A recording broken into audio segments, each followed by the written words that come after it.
kehancuran bangsa, keselamatan jiwa keluarga akan terancam. Catat omongan saya. Sampai saat ini, apa yang saya sampaikan dari 2019, tidak satu pun yang meleset. I challenge. Yang mana aja? Ya? Yang mana aja? Ya, dari awal permainan COVID dari 2019, sebelum COVID saya sudah bilang, akan di lockdown. Bahasa saya apa? Akan dikunci. Dan terjadi? Terjadi. Nah, kemudian pada saat pandemi, saya sudah bilang, ini adalah pintu masuk menuju ke digitalisasi. Terjadi. Ya. Simbol-simbol, pakai masker, jaga jarak, cuci tangan. Ini hanyalah simbol. Simbol-simbol yang mereka mainkan, dan untuk memaksa kita masuk dalam mindset kita atau alam bawah sadar kita, bahwa ini adalah kebenaran. Padahal ini adalah konsep sains. Sains itu adalah permainan untuk mengajarkan kepada kita, jangan beriman kepada penciptamu. Penciptamu menciptakan kamu itu produk gagal. Percayalah kepada kami. Padahal orang-orang yang ngomong itu, siapapun dia jabatannya di bangsa ini, siapapun dia punya profesi, ya, ahli sekalipun, dia tidak bisa menyelamatkan dirinya. Lalu dia membohongi kita. Apa bedanya dengan ular yang ada di Taman Firdaus atau Taman Eden?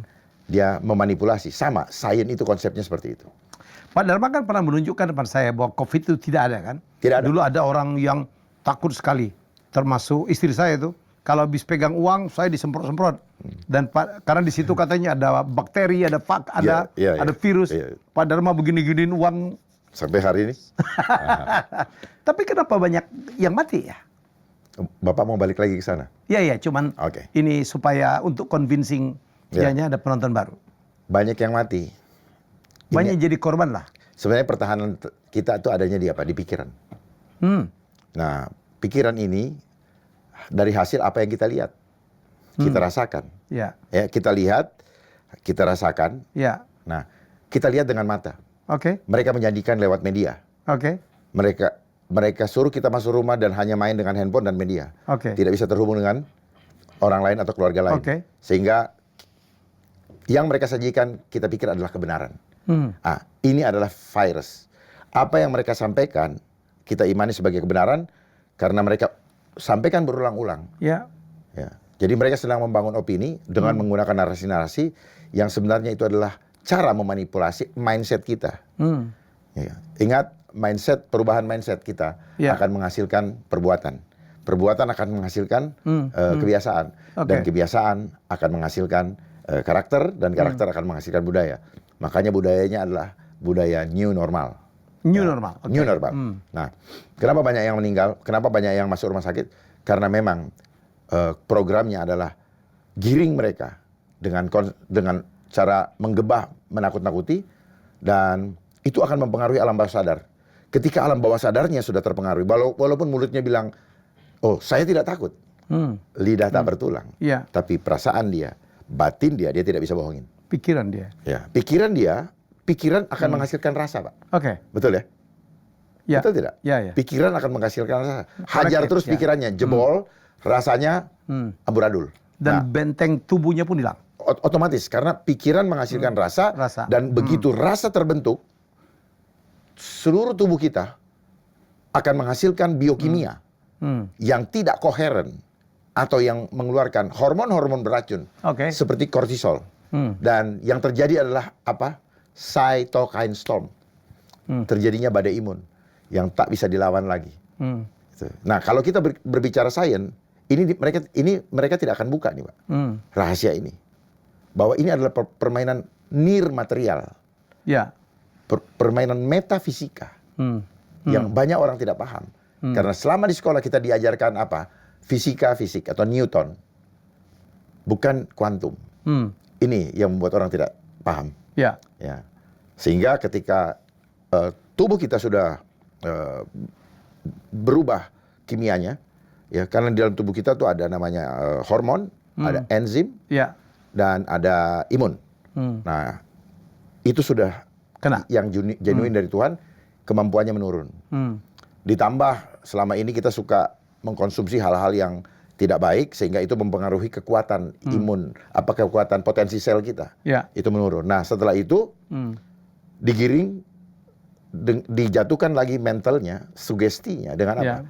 Dengan alat tes. Alat tes yang tidak pernah diaudit. Itu. Tidak pernah diaudit, ya.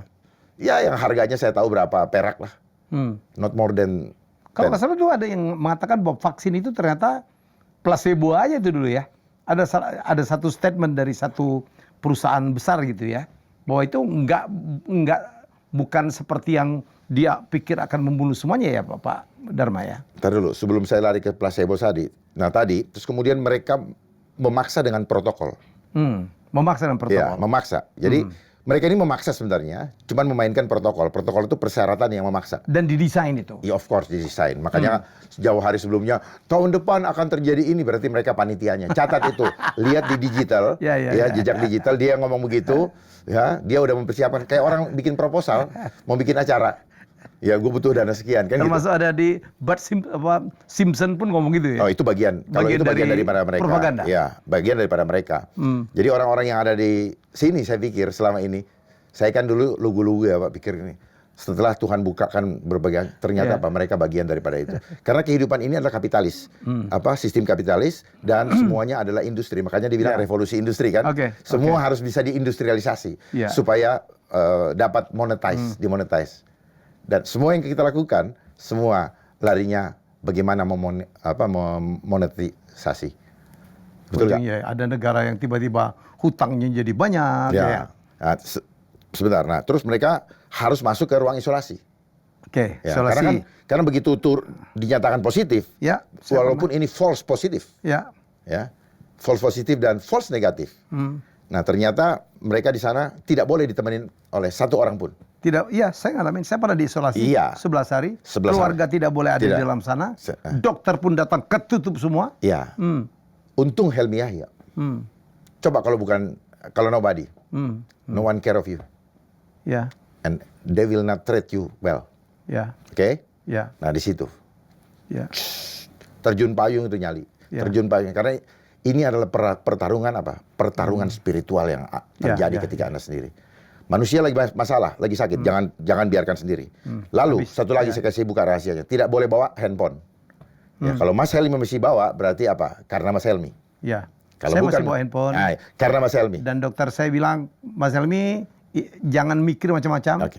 Termasuk makan, saya kan banyak pantangan Pak. Makan apa aja. Everything can make you happy, do it. Tapi saya kebayang ya, ada orang, kayak berapa orang yang saya kenal, dia kepala keluarga, penghasilan itu day by day. Kalau dia tidak bekerja, keluarga yang tidak makan. Hutangnya banyak. Beberapa itu jadi korban saya lihat. Betul itu ya? Of course. Karena pikiran. Dan juga kan usaha-usaha kan dibatasin 50%. Pakai kali silang. Jadi ini adalah virusnya punya mata. Dan yang semua tahan related ya? Semua berhubungan ke situ? Semuanya dilumpuhin aja? Dilumpuhin. Tapi alasannya apa? Salus populi suprema lex extor. Keselamatan rakyat adalah hukum tertinggi. Itu covernya. Prakteknya sebaliknya. Dan ibadah juga diatur ya? Makanya saya bilang. Kemarin ada berapa kali tidak perlu Jumatan segala macam. Ternyata politik mengatur iman. Politik mengatur iman. Politik mengatur hubungan rumah tangga. Luar biasa. Itulah yang mendorong saya.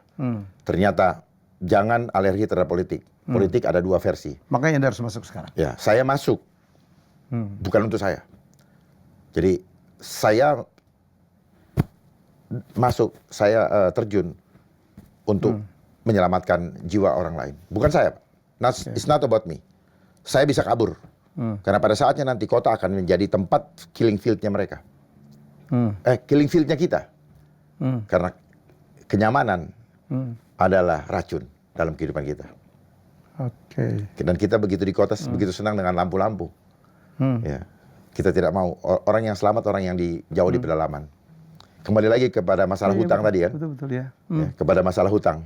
Bukan berarti negara lain berhutang, bukan berarti Amerika berhutang bahwa kita juga harus berhutang. Kalau tetangga kita punya rumah kebakaran, emangnya rumah kita wajib kebakaran? Kan tidak. Kita lah yang bertanggung jawab untuk itu. Tapi kalau ada mereka mengatakan, nggak masalah, ini normal, dia panitia. Saya tidak perlu tunjuk orangnya. Mas Helmi udah tahu kan? Tahu kan?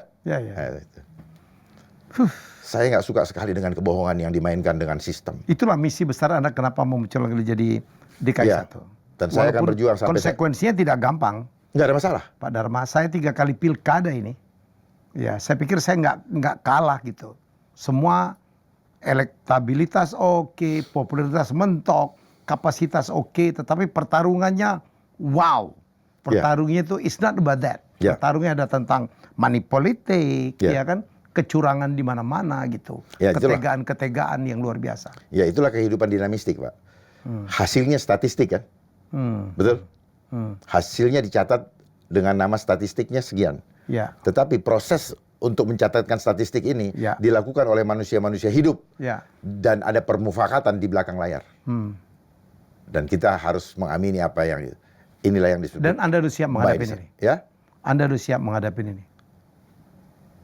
Siap sekali. Apa yang tidak siap? Ya, karena ini kan permainan partai politik. Nggak masalah. Namanya juga berjuang. Dengan calon-calonnya juga yang kadang-kadang didukung oleh oligarki di belakangnya ya. Saya tahu persis. Saya tahu persis. Ya.